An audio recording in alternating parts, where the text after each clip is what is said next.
नमस्कार, स्वागत है आप सभी का किसान तक चैनल पर। मैं हूं देवेंद्र त्रिपाठी। दोस्तों, ये बुलेटिन है, अगले 10 दिनों का अनुमान इसमें लगाने का प्रयास करूंगा। अगले 10 दिनों में क्या संभावनाएं बन रही हैं, क्योंकि ये बहुत ही क्रूशियल टाइम है, क्योंकि लगातार अब पहाड़ों पर पश्चिमी विक्षोभ के आने का सिलसिला जारी रहने की संभावना या आशंका है, जिसके कारण पहाड़ों पर बर्फ गिरने और मैदानी भागों में कुछ स्थानों पर ऑन एंड ऑफ बारिश होने की संभावनाएं रहेंगी, जिसके कारण न सिर्फ टेम्परेचर में गिरावट आएगी, न्यूनतम तापमान गिरेगा, कोल्ड वेव जैसी कंडीशन रहेगी, कोहरा छाएगा, बल्कि दिन में भी कोल्ड डे कंडीशन यानी शीत दिवस की संभावना भी लगातार बनी रहेगी। फिलहाल मैं आपको कुछ शहरों के तापमान, कुछ स्थानों के तापमान दिखाना चाहूंगा जो बीते 24 घंटों में रिकॉर्ड किए गए हैं। दिन के सबसे कम तापमान की स्थिति कहाँ रही है। अगर मैदानी भागों में देखें तो मैदानी भागों में अलीगढ़ से अगर हम शुरू करें, अलीगढ़ लोवेस्ट तो नहीं कहूँगा, लेकिन उन शहरों में शामिल है जहां पर 15.8 डिग्री यानी 16 डिग्री से नीचे पारा रहा है दिन का। तो ये स्थिति अभी जारी है और ये स्थिति आने वाले समय में भी जारी रहने की संभावना है। कुछ कुछ ब्रेक मिलेगी, दिन में धूप कहीं कहीं पर दिखेगी, लेकिन ज़्यादातर समय धुंध धुंध के कारण धूप का कम होना या बादल रहना, इस तरह की स्थितियां जारी रहने की आशंका है। कानपुर में तापमान रहा 15.8 और कलिम्पोंग, ये तो पहाड़ी क्षेत्र है, यहाँ की क्या ही बात करें। फुर्सतगंज में तापमान 15.4, गंगानगर में 15.4, हरदोई में 15 डिग्री सेल्सियस तापमान और 15 डिग्री ही तापमान हिसार में रिकॉर्ड किया गया। इसके अलावा मैं पहाड़ों की बात नहीं करूंगा, पहाड़ों पर एक्सपेक्टेड है, संभावित है इस दौरान, लेकिन मैदानी भागों में अगर दिन में तापमान 15 डिग्री जाता है, 15 डिग्री से नीचे जाता है, इसका मतलब है कि हालात बदतर हैं कड़ाके की सर्दी से लोगों के। मेरठ में तापमान रहा 14.8 और शाहजहांपुर उत्तर प्रदेश में तापमान रिकॉर्ड किया गया 14.7, लुधियाना में 14.6 और रोहतक में तापमान रिकॉर्ड किया गया 14.4, नजीबाबाद में 14.2, अमृतसर में 14.1 और इतना ही तापमान पटियाला में रहा। पंतनगर में तापमान रिकॉर्ड किया गया 14 डिग्री सेल्सियस, 13.8 बरेली में, दिल्ली के पालम में 13.5 और अंबाला में 13.3, 13.2 चंडीगढ़ में, नाहन हिमाचल प्रदेश में है, यहाँ पर टेम्परेचर कम रहना स्वाभाविक है। करनाल में 11.5 डिग्री सेल्सियस तापमान रिकॉर्ड किया गया। तो लोवेस्ट मैक्सिमम करनाल में रहा 11.5 डिग्री सेल्सियस बीते 24 घंटों में। इससे ऊपर तापमान 24 घंटों में नहीं पहुंचा है। वजह लगातार धुंध और क्लाउडीनेस का रहना, जिसके कारण धूप का असर नीचे तक कम पहुंचना है। दिल्ली में भी 13.5 डिग्री सेल्सियस तापमान रहा। हवाओं की दिशा अभी बदली हुई है, अरब सागर से नमी का फ्लो आ रहा है, उत्तर भारत के पहाड़ों पर एक पश्चिमी विक्षोभ भी है और इसके बाद भी 4 को एक डब्ल्यूडी पहुंचेगा, जिसके कारण मैदानी भागों में भी 5 और 6 में कुछ स्थानों पर वर्षा होने की संभावना बनेगी और उसके बाद एक नया पश्चिमी विक्षोभ आएगा लगभग 10 के आसपास, जिसके कारण 11 और 12 में मैदानी भागों में काफी ज्यादा संभावना बनी। हो सकता है दिसंबर का जो आखिरी स्पेल था वैसा स्पेल देखने को मिल जाए। अगले 10-12 दिनों की बात अगर मैं करूं या 15 जनवरी तक की बात करूं पहले पखवाड़े की, तो पहले पखवाड़े में ऑन एंड ऑफ जो बारिश का स्पेल आने वाला है, उसके चलते कई जगहों पर कोल्ड डे कंडीशन और कोल्ड वेव कंडीशन दोनों का प्रभाव रहेगा। यानी सर्दी का मुकाबला करने के लिए तैयार रहिए। ये पीक टाइम है, यानी अपने चरम स्थिति में, चरम समय में पहुंच गई है गया है सर्दी का मौसम और लोग परेशान रहेंगे। और ये कंटिन्यूटी कितना रहेगी, निरंतरता कितनी रहेगी, सर्दी में कितना ब्रेक मिलेगा, इसकी स्थिति देख लेंगे, जानेंगे इसके बाद। 5 जनवरी को अनुमान यह है कि पहाड़ों पर जो WD4 को आ रहा है, उसके प्रभाव से पहाड़ों पर जम्मू कश्मीर, हिमाचल में और गिलगित बाल्टिस्तान, मुजफ्फराबाद, लद्दाख में कई जगहों पर वर्षा के साथ हिमपात होने की संभावनाएं रहेंगी। उत्तराखंड के ऊपरी रीजन में और पंजाब के कुछ उत्तर पूर्वी शहर, साथ ही साथ उत्तरी हरियाणा के कुछ हिस्सों में, चंडीगढ़ में भी कुछ स्थानों पर वर्षा की संभावनाएं 5 जनवरी को दिखाई पड़ रही हैं। इंटेंसिटी भले कम रहेगी, लेकिन क्लाउडिंग अच्छी खासी रहेगी। यहां से नमी ऐड हो रही है अरब सागर से, बंगाल की खाड़ी की नमी यहां पर पहुंच रही मैदानी भागों में। तो मैदानी भागों में बरसात तभी अच्छी होती है जब हमारे दोनों जो ओशनिक बॉडीज हैं वो थोड़ा सा मॉइस्चर फीडिंग करना शुरू करते हैं। और आने वाले समय में जो अगला स्पेल आने वाला है मकर संक्रांति से पहले का, उस दौरान ये जो नीचे सिस्टम बन रहा है सर्कुलेशन, यहाँ पर एक लो प्रेशर एरिया बनेगा। वो low pressure area south peninsular region, Sri Lanka, इन जगहों पर अच्छी बारिश देगा। साथ में एक फ्लो यहाँ से क्रिएट करेगा, एक फ्लो बनेगा हवा का, जो फ्लो उत्तर की तरफ पहुंचेगा और ये कई दिनों तक उत्तर भारत के मैदानी भागों पर मॉइस्चर फीड करेगा। तो यहाँ पर बरसात की संभावनाएं बनेंगी।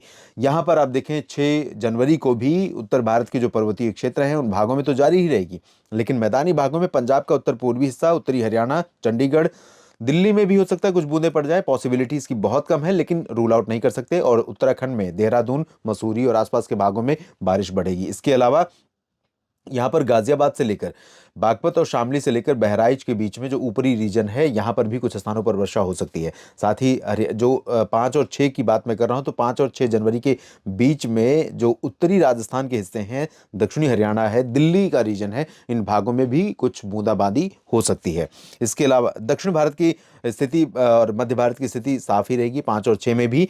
और यहाँ पर तटों पर ज़रूर बारिश की गतिविधियाँ धीरे धीरे तमिलनाडु की तरफ बढ़ेंगी। तो यहीं से बादल, यहीं से मॉइस्चर फीड यहाँ पर शुरू होगा। तो आने वाले समय में हमें मध्य भारत में बरसात देखने को मिलेगी। इसके बाद हम करते हैं 10 की स्थिति, 11 जनवरी की स्थिति देखते हैं।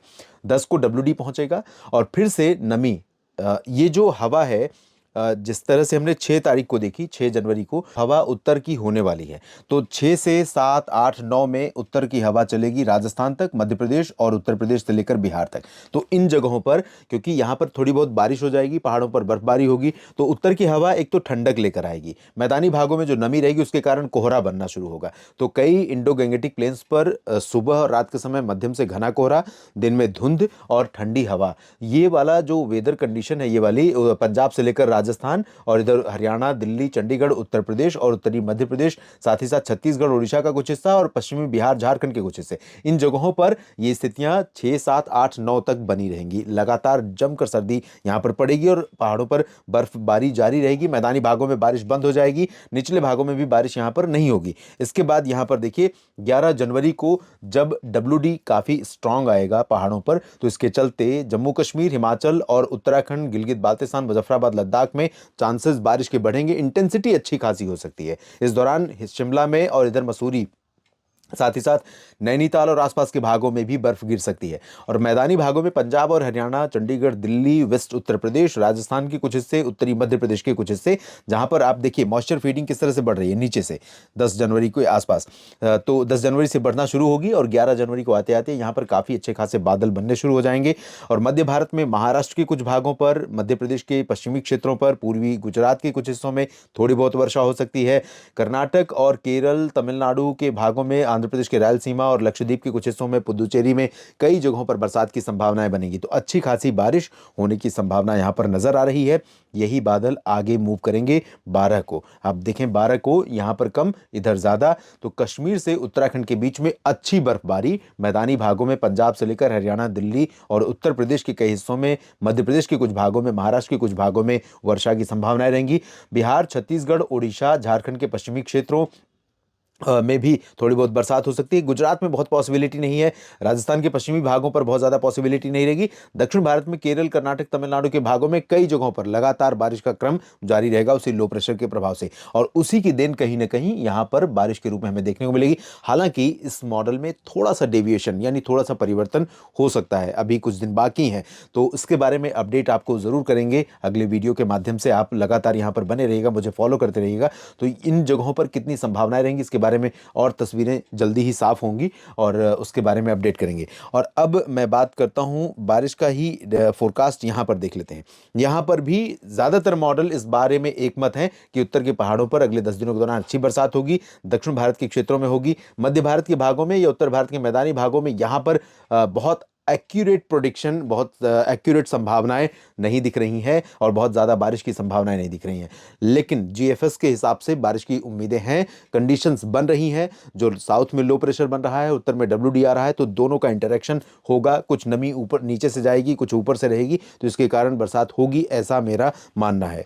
और अब मैं आपको दिखाना चाहूँगा एल नीनो का अपडेट या ला नीना का अपडेट क्या है।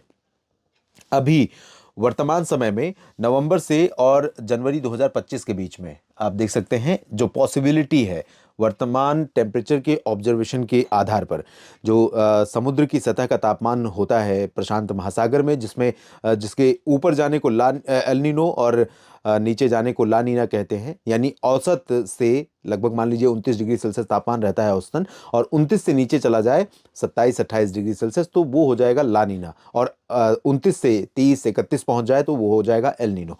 तो ला नीना की कंडीशन में उत्तरी गोलार्ध में जमकर सर्दी पड़ने की संभावना या आशंका जताई जाती है। और अभी जो प्रेडिक्शन है उसके अनुसार अगर आप देखें तो दिसंबर, जनवरी, फरवरी का ये वाला फेज चल रहा है, इसमें 70% से ऊपर पॉसिबिलिटी है कि समुद्र की सतह का तापमान औसत से ज्यादा रहेगा। और हालांकि ला नीना का फेज आ रहा है, ला नीना का फेज आ चुका है ये भी कह सकते हैं, क्योंकि अभी एक स्लाइड और दिखाऊंगा, उसमें और तस्वीरें आपको साफ होती हुई नजर आएंगी। ये 50% की लाइन है, 50% से ऊपर कोई भी प्रोजेक्शन है तो उसको हम मानकर चलते हैं कि उस फेज में हम पहुंच चुके हैं। तो अभी जो सिचुएशन है पहले भी रही नवंबर, दिसंबर, जनवरी में, और दिसंबर, जनवरी, फरवरी का जो ओवरलैपिंग 3 मंथ का पीरियड है, इस दौरान भी यहाँ पर आप देखें तो 50 से 70% की बीच पॉसिबिलिटी है। इसका मतलब है कि ला नीना का इम्पैक्ट रहेगा दिसंबर, जनवरी, फरवरी में, और जनवरी, फरवरी, मार्च में भी रहने की संभावना, लेकिन फरवरी, मार्च, अप्रैल में ये 50% के नीचे आ रहा है। तो अगले 3 महीने जनवरी, फरवरी और मार्च, इन 3 महीनों में ला नीना का इम्पैक्ट रहने की संभावना या आशंका है। और इस परिस्थिति में भारत के तमाम इलाकों सहित उत्तरी गोलार्ध के भागों पर मौसम प्रभावित होगा। और मौसम प्रभावित होगा अगर WD की संख्या बढ़ेगी और नीचे से सिस्टम ऊपर की तरफ आएंगे तो इसी तरह से कनेक्टिविटी बनेगी और बरसात कई राज्यों में होने की संभावनाएं बनेगी, सर्दी भी अच्छी खासी पड़ेगी, ऐसी पॉसिबिलिटी बनेगी। इस तरह से अगर देखें तो इस बार सर्दी का मौसम थोड़ा एक्सटेंड कर सकता है, जैसा पिछले कई बार से दिखाई पड़ रहा है। अब यहाँ पर मैं समुद्र की सतह का तापमान दिखाता हूँ आपको, जो 1 दिसंबर से 28 दिसंबर के बीच ऑब्जर्व किया गया है। ये है 180 डिग्री की लाइन। पृथ्वी को 2 लाइनें अलग अलग करती हैं, आधे आधे पार्ट में बांटती हैं। एक तो है गोल, अगर पृथ्वी गोल जो पूरा गोलार्ध है या पृथ्वी का ग्लोब है जिसे हम कहते हैं, उसको बीच से डिवाइड करती है जीरो वाली लाइन, इक्वेटर जिसे कहते हैं, 0 डिग्री, यहाँ पर 0 डिग्री है, और इसके ऊपर भारत है। और इसके नीचे का जो हिस्सा है वो साउदर्न हेमिस्फीयर है, उत्तरी गोलार्ध यानी नॉर्दर्न हेमिस्फीयर उत्तर का है। और वहीं 180 डिग्री पर जो लाइन है वो बीचों बीच खड़ी लाइन है, और खड़ी लाइन पृथ्वी को 2 हिस्सों में डिवाइड करती है, 2 पार्ट में, चीज़ों को समझने के लिए। तो इस 180 डिग्री से लेकर 120 डिग्री के बीच में, 180 डिग्री यानी मध्य भाग और 120 डिग्री पश्चिमी अक्षांश, पश्चिमी देशांतर, तो ये वाला जो जगह है आप देख रहे हैं यहाँ पर, ये जगह है जिसे हम वो रीजन कहते हैं जहाँ पर समुद्र की सतह का तापमान मापा जाता है। तो यहाँ पर जो स्थितियां हैं दोस्तों, उसके अनुसार अभी जो तापमान रिकॉर्ड किया गया है वो -1 डिग्री तक गया है, यानी एवरेज से 1 डिग्री तक नीचे पहुंचा है। और 0.8 डिग्री नीचे अगर हो जाए तो हम ला नीना मानना शुरू कर देते हैं, और 0.8 डिग्री औसत से ऊपर हो जाए तो एल नीनो हो जाता है। तो यहाँ पर आप देखें मैक्सिमम जो लोवेस्ट रहा वो जो औसत तापमान है उससे 1 डिग्री नीचे पहुंचा है। ये 1 दिसंबर से 28 दिसंबर का ऑब्जर्वेशन है, और इसी के आधार पर प्रोजेक्ट किया गया है कि यहाँ पर एल नीनो नहीं रहेगा, ला नीना रहेगा। और ला नीना जनवरी, फरवरी और मार्च में रहेगा। तो इस दौरान अगर हमें सर्दी बढ़ती हुई और बरसात कई राज्यों में बढ़ती हुई नजर आए तो कोई अतिशयोक्ति नहीं होगी। हालांकि बहुत सीधा इम्पैक्ट सिर्फ इसी पैटर्न का नहीं होता है, इसके अलावा और भी बहुत सारे पैटर्न जिम्मेदार होते हैं। तो देखने वाली बात होगी कि बंगाल की खाड़ी को कितना मॉइस्चर फीडिंग मिलती है प्रशांत महासागर से, और बंगाल की खाड़ी से कितनी बार मौसमी सिस्टम यहाँ पर बनते हैं और नीचे की तरफ से ऊपर की तरफ मॉइस्चर को थ्रो करते हैं, और ऊपर WD आता है, इंटरेक्शन होता है और बरसात होती है। इसके बारे में लगातार अपडेट करते रहेंगे पहले से, ताकि आप अवेयर रहें और अपनी खेती के लिए बेहतर ढंग से तैयारियां कर सकें। आप सभी का बहुत बहुत धन्यवाद मुझसे जुड़ने के लिए और किसान तक पर जुड़ने के लिए। जानकारियाँ ठीक लगे तो वीडियो को लाइक और शेयर करिएगा। कमेंट बॉक्स में अपने जो विचार हैं इस वीडियो के बारे में, साथ ही अपने क्षेत्र के मौसम के बारे में, अपनी फसलों की स्थिति के बारे में लगातार लिखते रहिएगा। आप सभी किसान भाइयों का बहुत बहुत धन्यवाद। अगर ये वीडियो आपको पसंद आया है तो इसे लाइक जरूर करें। अगर चैनल अभी तक सब्सक्राइब नहीं किया है तो कर लें, और नोटिफिकेशन पाने के लिए बेल आइकन भी दबा दें।